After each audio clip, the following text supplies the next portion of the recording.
Siapa nama? Suhaimi. Laki kan tak buat JB ni ada. Sama-sama kata.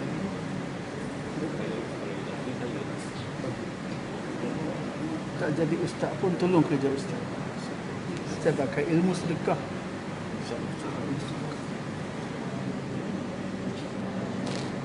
Astagfirullahaladzim.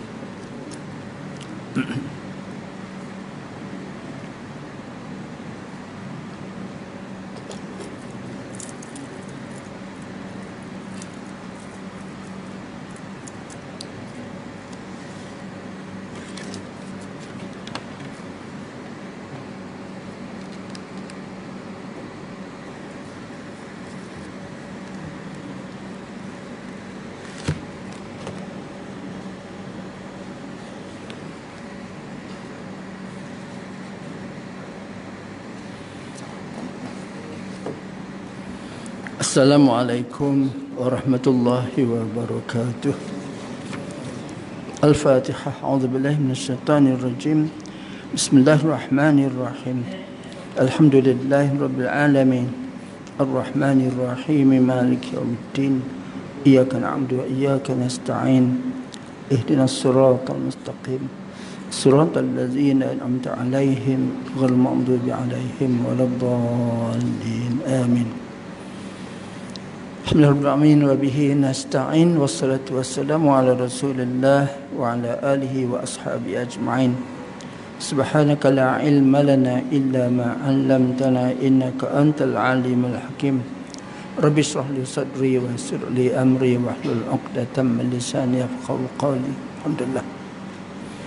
Terus sekalian, syukur Allah Ta'ala pertemukan kita untuk sama-sama menghayati ilmu tentang persiapan menghadapi hari akhirat. Tuan-tuan sekalian, Quran sebut tentang Quran dan apa kaitan dengan kita. Zalikal kitabul la raiba fih hudan lil muttaqin. Ini kitab yang tak ada keraguan di dalamnya. Betul 100% semuanya sekali. Untuk sebagai petunjuk bagi manusia, mereka yang bertakwa. Hudan lil muttaqin. Yang bertakwa itu siapa? Allazina yu'minuna bil ghaib. Orang yang percaya dengan benda-benda ghaib. Wa yuqimuna shalah, mereka dirikan sembahyang. Lagi, wa mimma razaqnahum yunfiqun. Kami bagi rezeki pada mereka, mereka sedekahkan, derma-dermakan, sumbang-sumbangkan di jalan Allah Subhanahu wa Ta'ala. Bila sebut alam ghaib ni, ada sahabat-sahabat buat persiapan untuk mati. Ada tanya Rasulullah tentang benda-benda ghaib akhirat ni, macam-macam. Yang penting tuan-tuan sekalian, akhirat ni bila kita pergi akhirat, mati, khalidina fiha abadah, kekal sampai bila-bila. Masya Allah. Hidup section 20 ni, Masya Allah, habis lama pun adalah 65 tahun. Bila balik esok akhirat, tak balik ke dunia dah. Sampai bila-bila, Masya Allah. Rugi mereka yang kejar dunia macam nak hidup selama-lamanya. Sedangkan akhirat tu khairun wa abqah. Ada sahabat-sahabat ni tuan-tuan, ibu-ibu, dia ada alasan yang kuat untuk beramal tentang akhirat. Apa alasan dia? Kita tak pasti neraka ke surga sebab kita bukan Nabi. Nabi masuk surga sebab dia Nabi, dia Rasul. Kita tak pasti macam mana. Biasa dengar cerita tu kan. Dia sahabat yang tiga orang bersahabat ni, dia, kita ni kena beramal banyak lah sebab nasib akhirat tak pasti. Sampai ke satu tahap pergi rumah isteri Nabi, nak tanya isteri Nabi SAW macam mana Nabi ibadat di rumah. Sampai tahap begitu. Maka isteri Nabi begitulah. Nabi bangun pukul berapa, dia baca apa, surah apa untuk sembahyang sunat dan sebagainya. Okeylah tu. Nak dapat penjelasan macam mana Nabi ibadat di rumah. Tapi dia balik pada asal tu lah. kita tak pasti neraka ke syurga. Apa dia buat? Yang seorang tu ada wawasan hebat. Wawasan apa? Tak mahu tidur malam, berjaga malam untuk ibadat malam. Masya Allah. Yang kedua ni nak puasa setiap hari. Yang seorang tak mahu kahwin, kebetulan dia pun tak kahwin lagi. Kenapa kalau kahwin?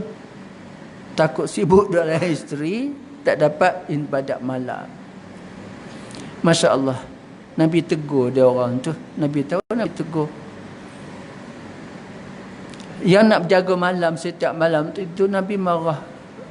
Mata kamu nak rehat juga. Kamu nak berjama isteri kamu juga. Paling rajin pun Nabi kata bangunlah 2/3 malam, bang pukul 4 pagi. Ibadatlah macam tu. Yang nak puasa sunat tu Nabi kata, aku ni Nabi. Aku berpuasa, aku berbuka. Bukan selalulah. Aku Nabi, amalan aku pun macam tu lah. Ada masa aku berbuka, ada masa aku berpuasa. Yang tak mau kahwin tu, Nabi kata kahwin tu sunnah aku. Siapa tak mau kahwin, tak ikut sunnah aku. Masya Allah. Ibu-ibu saya nak tambah sikit pasal perkahwinan ni. Kahwin ni, dia ada kaedah yang besar si Allah Subhanahu Wa Taala. Bila kita mati, Masya Allah, amalan kita putus kecuali yang kita tinggal apa benda? Kita tinggal sedekah jariah, ilmu yang kita bagi manfaat kepada orang lain, kata anak soleh mendoakan. Kau tak kahwin, mencari anak untuk jadi anak soleh. Bila kahwin, pastikan anak soleh. Didik macam Nabi ajar. Suruh anak kamu sembahyang, dia umur 7 tahun. Dan dia umur 10 tahun tak sembahyang, pukul dia. Pukul sayang lah tu. Baik. Itu sahabat-sahabat hebat. Sebab dari segi kaedah pelaksanaan mungkin tidak betul Nabi tegur, tapi dari segi persepsi dia kata kita kena amal banyak sebab kita tak pasti nasib akhirat besok. Masya Allah. Yang kedua, tuan sekalian, oleh sebab syurga neraka tak nampak, tapi Quran sebut syurga seluas bumi, neraka seluas bumi. Tak belaga kena dengan syurga tu. Dia tanya soalan begitu, ya Rasulullah, kat mana Allah letak syurga dan neraka semua luas ya Rasulullah? Rasulullah dia ada fatunah, cerdik Nabi. Masya Allah. Dan Nabi bagi alasan, boleh terima lah. Kata Rasulullah SAW, walaupun syurga tu luas bumi, neraka seluas bumi, bagi Allah Ta'ala tak susah nak letak di mana antara dua, syurga dan neraka. Semacam Allah pindahkan malam kepada siang, pindahkan siang kepada malam. Ni malam, ni malam. Pergi mana siangnya? Besok pukul 7-8 matahari naik. Mana malam pergi? Jadi begitu senang Allah pindahkan malam dan siang. Itulah Allah senang nak letak syurga dan neraka pun luah macam mana kedua-dua, neraka dan syurga tu, Masya Allah. Baik, tuan-tuan sekalian, ada satu cerita bagaimana sahabat-sahabat ni berdepan dengan persoalan akhirat. Ada sahabat jumpa Rasulullah. Ya Rasulullah, bila kiamat? Dia tahu kiamat bila, tapi dia tanya soalan tu. Nabi kata apa? Kenapa kamu tanya bila kiamat? Cukupkah amalan kamu untuk bersedia berdepan dengan kiamat ni? Tak cukup Rasulullah. Tapi kenapa tanya? Bila kiamat, ada masuk syurga, ada masuk neraka. Ya Rasulullah, aku sayang kepada kamu Rasulullah. Hari-hari aku tengok kamu, Masya Allah. Tapi ya Rasulullah, aku sedihlah kalau besok, akhirat besok, engkau masuk syurga, aku masuk neraka. Sebab dia sayang pada Rasulullah. Amalan tak ada. Cuma dia ada hati terpaut dengan Rasulullah sallallahu alaihi wasallam. Ya Rasul, ruginya aku. Amalan tak banyak, aku ada hati yang tulus sayang pada kamu ya Rasulullah. Agak-agak macam mana Nabi jawab? Nabi kata, setiap orang akan masuk surga dengan siapa yang dia sayang. Sayang pada Rasulullah, amal apa yang amalan Nabi suruh. Yang Nabi suruh tinggalkan. Tapi hadis tu umum. Setiap orang masuk surga siapa dia sayang. Sayang pada anak isteri, pastikan kita anak kita beribadat, jadi soleh dan soleh semuanya. Masuk surga siapa yang kita sayang. Sebab tu Allah sebut dalam ayat Quran, innal khasirin allazina khasiru anfusahum wa alim yaumal qiyamah. Orang rugi diri mereka dan keluarga mereka pada hari kiamat. Rugi tak masuk surga. Kalau baik insya-Allah masuk surga, tak rugilah dia. Baik. Di tuan-tuan sekalian, itu sahabat daripada akhirat dia tanya soalan-soalan gitu.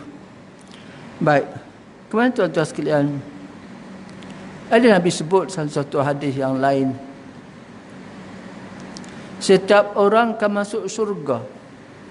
Alhamdulillah. Insya-Allah. Setiap orang akan masuk surga kecuali mereka yang tak mau masuk surga. Ada siapa tak masuk surga? Rasul ada tak masuk surga? Rasulullah ada. Siapa Rasulullah? Mereka yang tak ikut ajaran aku. Tu masuk neraka. Baik, semua masuk surga yang ikut ajaran Rasulullah sallallahu alaihi wasallam. Ajaran ini banyak ajaran Nabi ni. Kena baca hadis lah apa Nabi suruh, apa Nabi buat dan sebagainya. Cuma yang penting apa? Yang penting yang halal kita buat, yang haram jangan buat. Yang bimbang-bimbang tuan-tuan, ibu-ibu takut jadi macam apa yang Quran sebut. Alam ahad ilaikum ya bani Adam alla ta'budu syaitan innahu lakum aduwwum mubin wa ni'buduni hadza siratum mustaqim. Surah Yasin.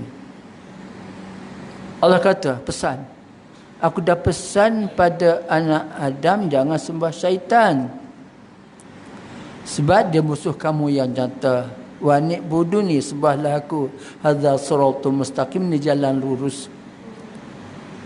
Baik. Tuan-tuan sekalian, kita jadi penyembah syaitan bila kita tak buat apa yang sepatut kita buat, yang haram kita buat, yang halal kita tak buat, maka itu ikut syaitan. Tak selamat di akhirat besok. Jadi tuan-tuan sekalian, nak sebutkan di sini, buat azam untuk ikut semua ajaran Nabi. Contoh yang Nabi buat dan sebagainya. Sebab tu Quran sebut tentang perangai Nabi, akhlak Nabi, apa yang nak buat. Laqad kana lakum fi rasulillahi uswatun hasanah. Sesungguhnya pada diri kamu ada seorang rasul yang sebaik contoh ikutan pada kita sekalian. Ibu azam doa, ya Allah, aku jadikan aku hamba-Mu yang selalu ikut ajaran Nabi sallallahu alaihi wasallam. Pertama, akhlak Nabi sallallahu alaihi wasallam. Akhlak Nabi, tuan-tuan, Nabi puji Allah, puji Rasulullah sallallahu alaihi wasallam, wa innaka la'ala khuluqin azim. Engkau Muhammad berada di atas akhlak yang paling mulia. Tuan-tuan, jangan kita perkecilkan soal akhlak. Jadi masuk fardu ain. Kalaulah mungkin kita baiklah pergi surau, balik rumah, Zuhur datang, lepas tu balik, asar datang lagi. Itu kita sekadar hubungan dengan Allah Subhanahu wa taala. Seseronok nak berkongsi ilmu dengan tuan tentang macam mana amalan harian Imam Ghazali. Imam Ghazali satu diberi 4 waktu untuk bekalan hidup dia. 1/4 dia guna untuk ibadat, waktu 1 hari. 1/4 dia guna untuk menuntut ilmu. 1/4 cari nafkah untuk kehidupan. Yang keempat, Dia buat kerja-kerja kemasyarakatan, tolong orang susah dan sebagainya. Sebab tu tuan-tuan sekalian, jangan perkecilkan apa yang Allah sebut tu. Wa ta'awanu 'alal birri wat taqwa. Tolong menolong dalam benda kebaikan dan ketakwaan. Wala ta'awanu 'alal itsmi wal 'udwan. Jangan tolong dalam perkara kejahatan dan permusuhan. Fikir-fikirkan sama jiran kita, sahabat kita, kaum kerabat kita dan sebagainya. Buat juga kerja-kerja untuk kita buat kebaikan. Ada ulama kata apa? Kita baca Quran. Quran kata apa? Wa aqimus salata wa atuz zakah. Dirikanlah sembahyang dan tunaikan zakat. Ada ulama dirikan sembahyang hubungan Allah Subhanahu Wa Taala tu. Zakat hubungan sesama manusia, contoh begitulah. Tak, kita tak boleh semata-mata semayang tapi benda-benda kaitan masyarakat kita tak buat. Kita tak buat, masya-Allah. Baik. Lagi tuan-tuan, apa dia orang tanya tentang akhirat? Satu hari sahabat beritahu, Rasulullah tahu pada isteri dia. Di akhirat besok orang telanjang, bogel. Daripada bahasa telanjang semua. Pelik. Kain tak ada. Yang pelik apa? Rasulullah, orang telanjang, tak ada nafsu ke Rasulullah? Tak ada rasa nak tengok orang tu punya anggota sulit. Rasulullah kata, isteriku orang masa tu tak fikir dah, nafsu tak ada apa-apa. Dia fikir apa? Aku masuk surga ke masuk neraka? Masya Allah. Ini tuan-tuan sekalian, saya tak pernah dengar orang minta pakaian daripada masyarakat. Cuma dalam surga dapat pakaian lah. Nak sebutkan tuan-tuan, ibu-ibu, di akhirat besok daripada masyarakat orang telanjang semua. Dia tak ada nafsu apa dah. Dia fikir tentang nasib dia, surga ke neraka. Itu tuan-tuan sekalian, antara nak disebutkan di sini ialah supaya kita berdoa pada Allah Subhanahu Wa Taala. Baik, antara amalan kita ni menentukan nasib kita di akhirat. Antara Nabi satu hadis, siapa yang pergi ke masjid waktu gelap-gelap, besok dapat cahaya terang benderang daripada masyarakat, tak ada huru-hara lah. Dapat cahaya tu boleh tengok lah, maksudnya boleh berjalan daripada masyarakat ada keadaan selamat, masya-Allah. Dan nak sebutkan juga tuan-tuan ibu sekalian, cari modal untuk bersama-sama dengan orang baik-baik. Cari modal untuk dapat kasih sayang Allah Ta'ala. Antara subuh berjemaah lah. Pahala macam ibadat sepanjang malam. Masya Allah. Baik, itu saya cerita tentang persoalan di akhirat besok. Yang ditanya oleh Rasulullah kepada Rasulullah, ditanya sahabat-sahabat Rasulullah tentang nasib akhirat sebab dia alam ghaib, masya-Allah. Baik, kita sambung balik tentang persoalan akhirat. Tuan-tuan sekalian, Quran sebut tentang Allah Taala. Alaisallahu biahkamil hakimin. Bukankah Allah tu sebaik-baik hakim di akhirat besok? Dan di akhirat besok tuan-tuan sekalian, Allah tu disebut sebagai Malik Yaumiddin. Allah jadi raja pada hari kiamat. Dan tuan-tuan nak sebutkan persoalan akhirat ni, dia panjang cerita. Panjang cerita apa? Yang nak soal tu banyak. Sambil satu contoh lah. Saya pun tahu nak jawab macam mana. Tidak bergerak tapak kaki anak Adam daripada mahsyar segala tanya 4 perkara. Sihat badan buat apa? Masa berapa puluh tahun kita sihat? Sekarang kita sihat, dia buat apa? Baik, tuan-tuan, sihat badan ni nikmat. Nikmat tu kena syukur. Syukur macam mana? Gunakan nikmat di tempat yang selayaknya. Kusalaku nikmat, ingat azab pedih Allah Ta'ala bagi pada kita. Baik. La in syakartum la azidannakum wal in kafartum inna azabi lasyadid. Kalau kamu syukur nikmat Allah, Allah tambah lagi nikmat. Jadi kalau kufur tak terima kasih lawan Tuhan, salah guna nikmat, ingat inna azabi lasyadid, azabku pedih. Umur muda dah habiskan ke mana? Kedua, sihat badan buat apa? Nabi sebut pasal sihat badan ibu-ibu. Ada dua nikmat yang melekakan manusia. Pertama, sihat badan.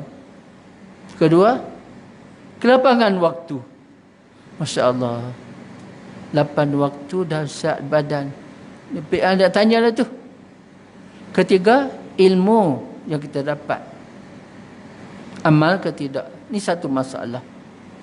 Tak belajar, buat silap, tidak beramal, satu dosa. Bila beramal, akan ditanya, buat apa dengan ilmu yang kita belajar tu? Cuma ni tuan-tuan sekalian, yang paling senang, bukan semua kita nak amal. Cuma pastinya tuan-tuan nak bagi tahu yang halal dihalalkan, yang haram diharamkan. Dan ini tentang amalan ni, Masya Allah, saya pun susah nak sebut. Ada benda tu Nabi suruh, tapi taklah wajib. Tapi ada masa kita bunyi macam keras. Contoh Nabi sebut dalam satu hadis, pastikan setiap hari sembahyang akhir kamu tu sembahyang witir. Sunat, tapi Nabi sebut pastikan sembahyang akhir kamu setiap hari tu sembahyang witir. Maka ulama-ulama mazhab lain buat satu kesimpulan, maka witir tu wajib. Yang 5 waktu ni fardu. Masya-Allah. Ada perkara tu tuan sekalian berat. Satu hari Nabi tengok sahabat makan dengan tangan kiri. Nabi kata, makan tangan kanan, tangan kiri tu syaitan. Makan tangan kanan. Tangan kidal Rasulullah. Rasulullah ketuk tangan kiri dia tu. Tu tangan kiri lah. Pasal guna tangan kiri untuk makan. Jadi, dia pun makan tangan kanan. Kenapa boleh? Tadi tak boleh. Dia kena ketuk tangan macam terkulai, nak kata patah tidaklah, tapi sakit jugalah. Dah boleh makan tangan. Kenapa boleh? Itu berat. Maksudnya makan tangan kanan tu makanan, maksud itu amalan yang Nabi suruh. Jangan makan tangan kiri, itu syaitan. Makan bersama dengan orang baik-baik, maksudnya makan tu benda yang mulia. Makan dengan tangan kanan, bukan dengan tangan kiri. Baik. Jadi nak sebutkan, ada benda yang wajib kita buat. Ada benda tu sunat saja. Antaranya tidur Nabi. Nabi tidur dengan lambung sebelah kanan. Mana Nabi baring, tubuhnya tu di sebelah kanan. Boleh ke tak boleh? Payah juga saya tak sama orang-orang lain kita semua ni. Itu taklah wajib. Taklah wajib. Tengoklah keadaan. Sebab tu nak belajar, nak tahu supaya kita buat amalan Nabi buat ni sungguh-sungguh mengikut apa yang sepatutnya kita buat. Masuk masjid kaki kanan, keluar masjid kaki kiri, ada doanya tu. Masuk tandas kaki kiri, keluar kaki kanan. Mana tuan-tuan, tak susah. Tak susah ikut mana. Apa Nabi buat tu kita buat. Cuma yang kita nak buat ni niat. Aku buat ni untuk sunnah Rasulullah sallallahu alaihi wasallam. Masya-Allah. Ilmu amal ke tidak? Keempat, harta dari mana dapat ke mana dibelanjakan. Harta mana dapat ke mana dibelanjakan. Jadi berhati-hatilah kita ni. Itu panjang cerita, agenda akhirat tu panjang. Sebab benda-benda begini yang nak ditanya oleh Allah Subhanahu wa taala. Antara kitab kata apa? Masa di dunia ada orang datang, contoh. Dulu dia berdialog dengan orang buat dosa kepada dia, engkau pernah dulu berjiran dengan aku, dan engkau selalu berbuat buruk padaku, padahal bertetangga itu buat tak baik dengan jiran. Akhirnya diungkit balik, dulu kau berjiran dengan aku ya, kau sapu sampah buang kawasan aku, kau lepas kucing berak kat rumah aku, semua ditanya la ilallah. Masya-Allah. Sebab tu tuan-tuan, pastikan dunia ni cari bekalan sungguh-sungguh untuk persiapan akhirat. Tuan-tuan, jiran ni jangan main-main. Walaupun dia kafir, dia masih ada haknya begitu. Nabi sebut satu hadis, haram kamu tidur kenyang, jiran kamu tidur lapar walaupun dia orang kafir. Masya-Allah.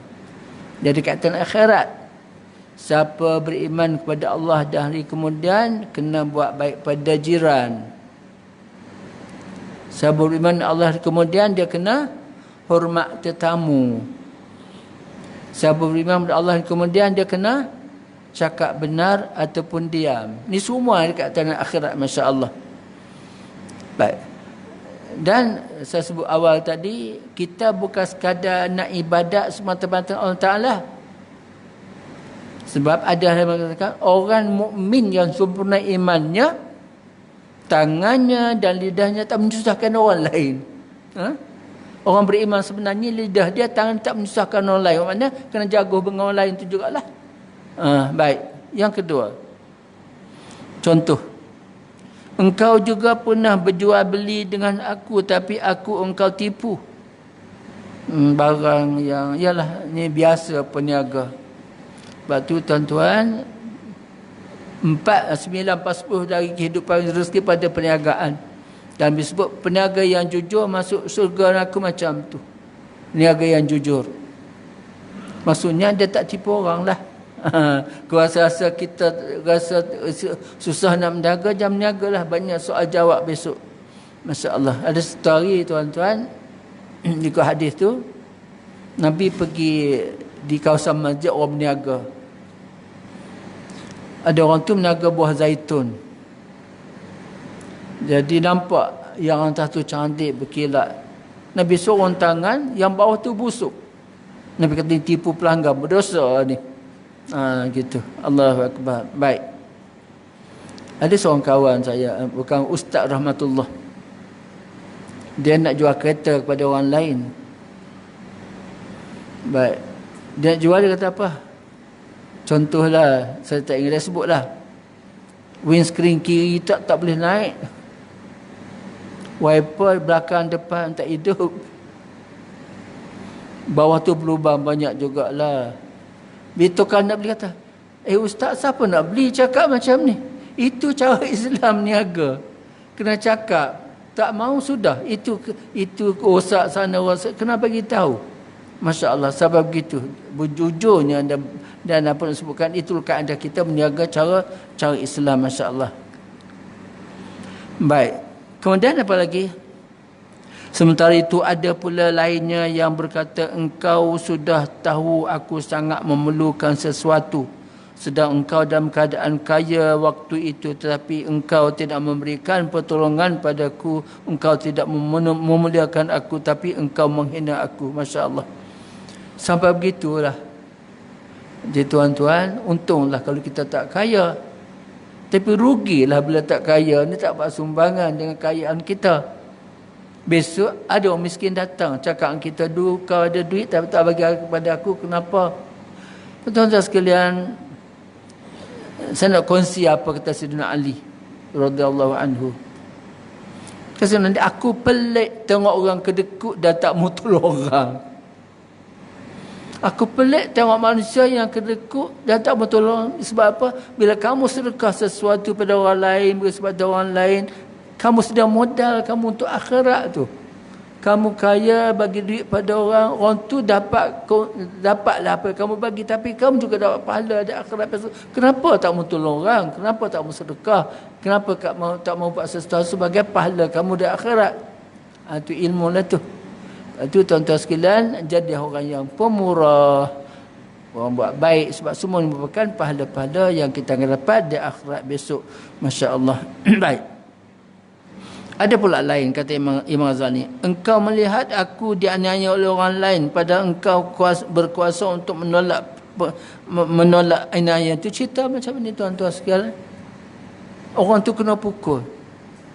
Kita ketawa je, pada muka. Besok orang tu tanya, kenapa dulu aku kena pukul, kau boleh tolong? Mana tuan-tuan, hidup di dunia ni macam-macam persoalan akan timbul. Baik, tuan ibu sekalian, ada orang tanya, dia ustaz jawab, macam mana kita masa kita di dunia dulu, jasa kita pada mak dan ayah tak seberapa, kan mak ayah dia tak ada, dia macam mana nak buat ni? Ada orang begitu tuan-tuan. Katalah mak ayah dia kerja, mak ayah rumah 45 tahun gitulah. Jadi anak ni baru umur 20 tahun, 30 tahun. Dapat gaji tak bagi pada mak ayah. Kenapa? Mak ayah kerja lagi. Mak ayah kerja lagi. Bila mak ayah pencen, mak mungkin umur 60, ayah 65 tahun. Anak tak bagi juga pada mak dan ayah. Sebab nak bayar ansuran kereta, nak bayar sewa rumah, nak 3 orang. Bila mak ayah nak rasa apa yang kita dapat? Tuan-tuan, besok soalan besar. Dia rasa macam mana nak buat mak ayah dah tak ada ni. Maka apa nak buat tuan-tuan? Kita doakan supaya mak ayah selamat dalam kubur. Ya Allah, lapangkan kubur mak dan ayah, ya Allah. Mudahkan urusan mereka daripada masyar. Bagi mereka kesempatan mendapat syafaat Rasulullah. Bila doa untuk mak ayah dalam kubur, makna Allah pandang kita sebagai anak yang soleh jugalah. Kita berdosa tak mampu buat sebab selayaknya begitu. Baik. Kalau kita berdosa dengan orang, tuan-tuan sekalian, apa cerita? Kawan tu masuk pinjam duit dia, tak ke mana-mana pergi. Dulu kerja sekali dengan BSA dengan dia. Lepas tu dia pindah balik ke Alustar. Pinjam duit 500 dengan dia, nak bayar macam mana ni? Berat. Cari waris dia, mana waris dia? Jadi ada 2 benda yang boleh dibuat, tuan. Yang pertama, ya Allah Tuanku, ampunkan dosa mereka yang aku pernah buat dosa pada mereka. Faham bahasa saya ni? Ya Allah, aku pernah buat dosa kepada manusia banyak, ya Allah. Aku tak tahulah, ya Allah, macam nak buat. Jadi ampunkan dosa mereka tu, ya Allah. Aku buat dosa pada dia orang tu, tak sempat minta maaf, hilang dia orang tu, ya Allah, ampunkan dosa mereka. Bila kita begitu Allah Ta'ala berdoa supaya Allah ampunkan dosa mereka, kita tolong orang tu untuk selamat di akhirat juga. InsyaAllah kita juga selamat sebab tolong orang lain untuk selamat di akhirat. Sebab tu tuan-tuan sekalian, kaedah ilmu ni penting supaya kita tak buat silap di dunia ni. Ada benda yang kita kena buat, ada benda yang tak sepatut kita buat, masya-Allah. Baik. Alangkah ngerinya saat yang sedemikian itu. Persoalan datang bertalu-talu, masya-Allah. Dosa kecil besar semua dikira. Sehingga Allah gambarkan ada satu doa lah. Ada orang belajar tarikat. La ilaha illallah Muhammadur Rasulullah fi kulli lamhatin wa nafasin adada ma wasi'ahu ilmullah fi kulli lamhatin, setiap kerlipan mata, wa nafasin adada ma wasi'ahu ilmullah, dan napas keluar masuk, naik turun napas semua dan ilmu Allah Subhanahu wa ta'ala. Allah tahu berapa ribu kali kita berkelip, berapa banyak napas keluar masuk, Allah tahu. Mana itulah nak bagi tahu Allah ni tahu segala-galanya, semua catatan dibuat. Masya-Allah. Baik, itu tuan ibu sekalian, wuduk kita ni cuba kaitkan sebagaimana yang Imam Ghazali sebut.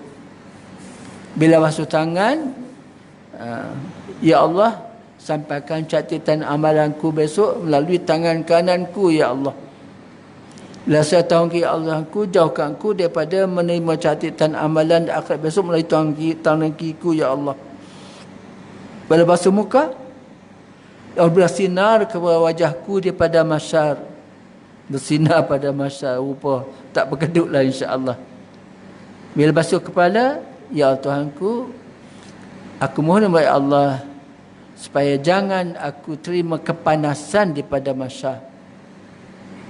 Bila basuh kaki, ya Allah, mudahkan bagiku untuk berjalan di atas sirat daripada masyar, ya Allah.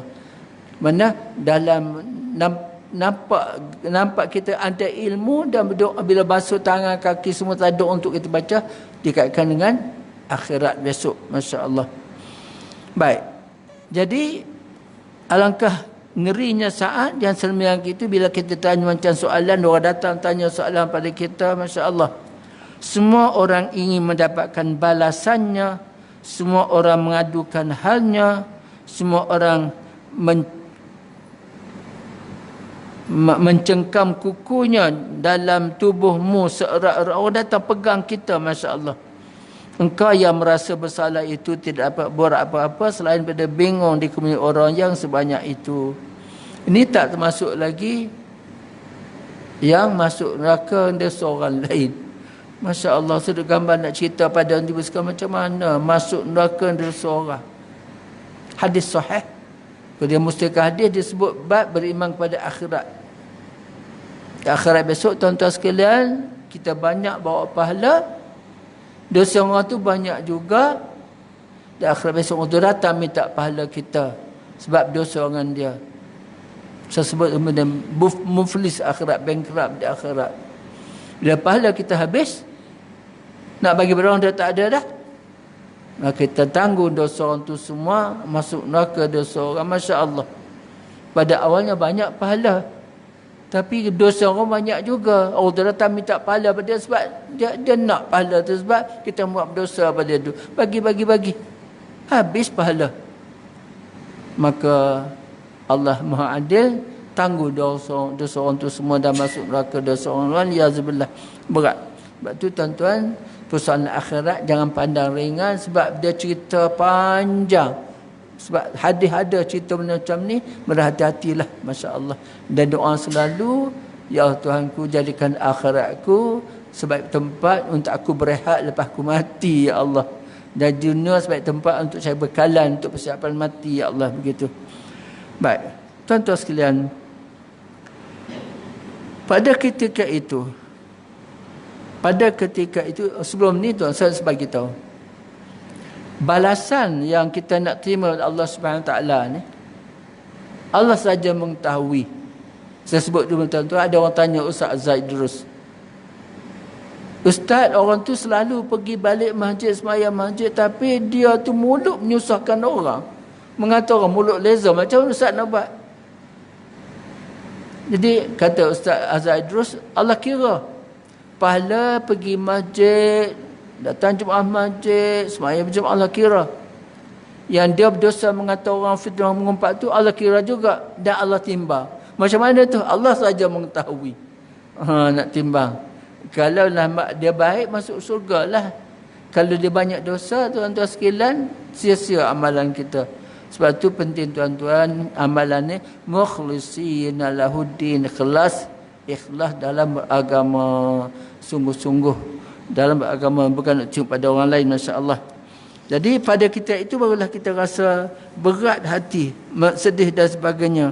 Engkau ingat kembali apa yang pernah dipertakutkan oleh Allah padamu melalui ucapan Rasulnya. Macam tuan sekalian, nak beritahu, di akhirat besok orang semua otaknya semua boleh pakai. Tak ada orang gila tak ingat. Dia akan ingat antara nak balik ke dunia, farji'na na'mal salihan fa inna muqinun, kembalikan kami semua ke dunia Allah, kami dah yakin sekarang ini, sampai begitu. Dia tak ada nak gila, aku lupa, sebab Allah tanya soalan, kau buat ni, buat ini saya buat, dia tak ada, aku tak buat, tak ada. Tak cukup nanti tahun sekalian, ibu-ibu sekalian, apa yang bercakap, apa yang berlaku? Al-yawma nakhtimu ala afwahihim wa tukallimuna aydihim wa tashhadu arjuluhum bima kanu yaksibun. Pada hari itu Allah tutup mulut-mulut mereka, cakap tangan-tangan mereka, menjadi saksi kaki-kaki mereka atas apa mereka buat di dunia dulu. Masya Allah. Jadi tuan-tuan sekalian, doakan supaya kita selalu berada di atas jalan yang benar. Banyakkan amalan, kurangkan dosa sesama manusia, sebab dosa manusia berat. Dengan Allah senang.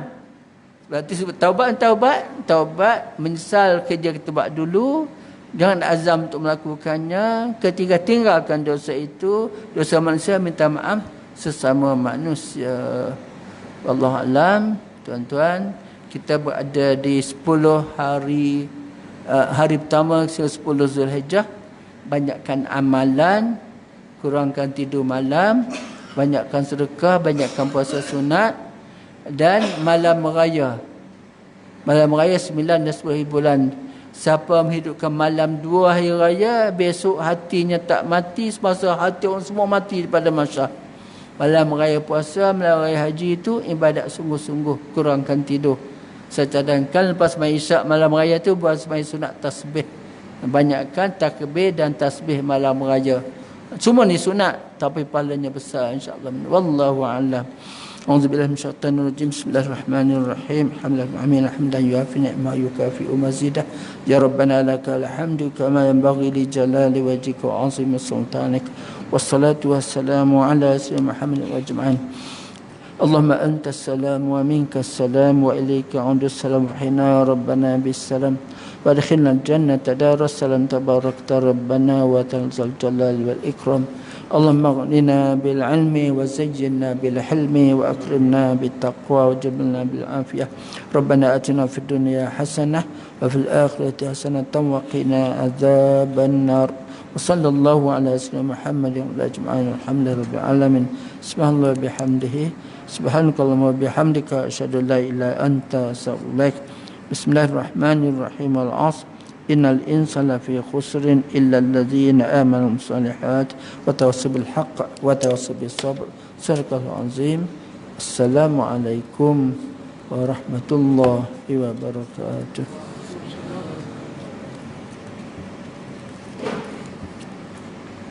Mana Junuddin?